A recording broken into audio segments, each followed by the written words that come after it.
Ini lagi masih hot lagi nih terkait sesama Agus juga, Agus Buntung.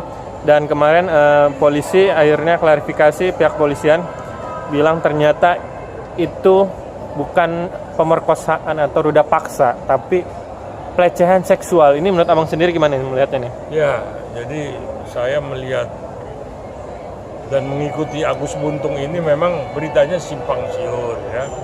Dan saya juga heran kok bisa secepat itu pihak penyidik dari kepolisian menetapkan Agus sebagai tersangka. Sekalipun Agus tidak ditahan ya. Nah, ini yang memang mungkin si pelapor juga kecewa. Kok sudah dilaporkan, sudah memang viral kemana-mana, tetapi Agusnya tidak ditahan. Nah, saya pikir Agus tidak ditahan itu juga polisi masih mengumpulkan bukti-bukti lain gitu. Ya, satu pelecehan itu kan karena pengakuan dari si perempuan, kan nggak ada saksi. Ya, nah apakah cukup satu alat bukti itu? Nah katanya hasil visum vaginanya bengkak. Pakai apa? Pakai jempol kaki. Nah ini yang memang saya sebagai orang awam ya, sebagai masyarakat ya, bingung gitu ya, kok bisa Agus Buntung di TSK-kan sekalipun katanya 13 wanita yang dilecehkan. Nah seperti apa pelecehannya? Nah itulah yang katanya sebelum terjadi pelecehan itu mereka udah chatting-chattingan dalam WhatsApp, curhat. Akhirnya si wanita itu curhat, mungkin dikumpulkan semua ceritanya itu. Nah cerita itu ada yang positif dan negatif. Yang negatif ini mau disampaikan ke ibunya, ibu si wanita itu. Ya ketakutan lah si ibu wanita itu, sehingga janjian lah mereka untuk ketemu di satu hotel. Hotel itu pun yang bayar si wanita ini. Nah nggak lama ujuk-ujuk keluar dari hotel, ya berapa hari kemudian terus bikin laporan, katanya dilecehkan. Nah yang jadi pertanyaan adalah pelecehan apa? Apa memang, kan dia nggak punya tangan, apa ditendang, apa diinjak atau diapain, atau dipaksa untuk melakukan ruda paksa ya. Nah ini yang memang terus kita ikuti seperti apa ceritanya.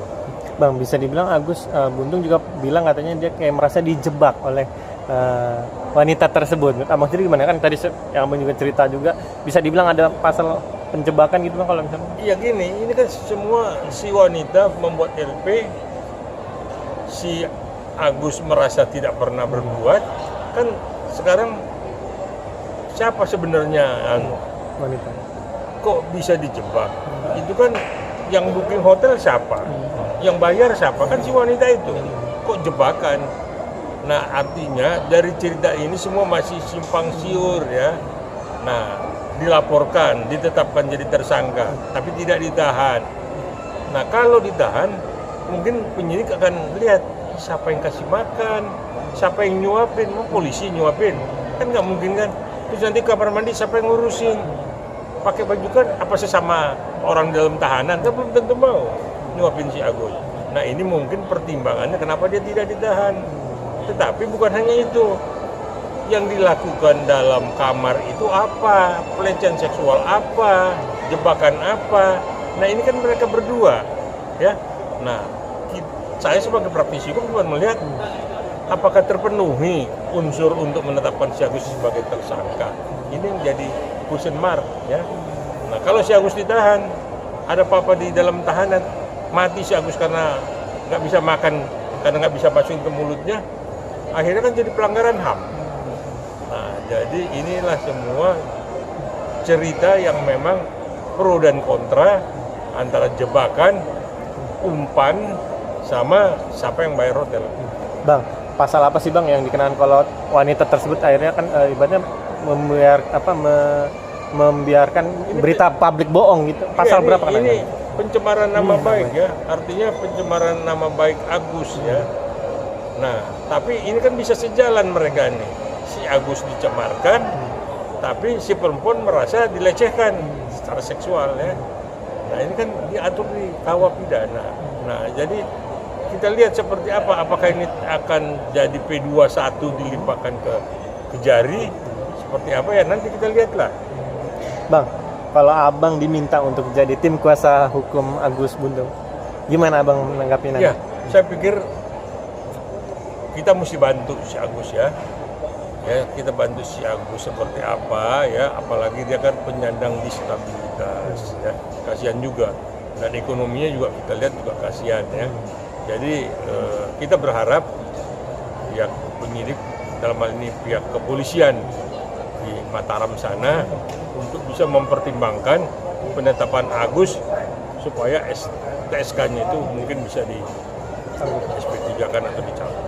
Itu pertimbangan kemanusiaan. Bang, sedikit terakhir.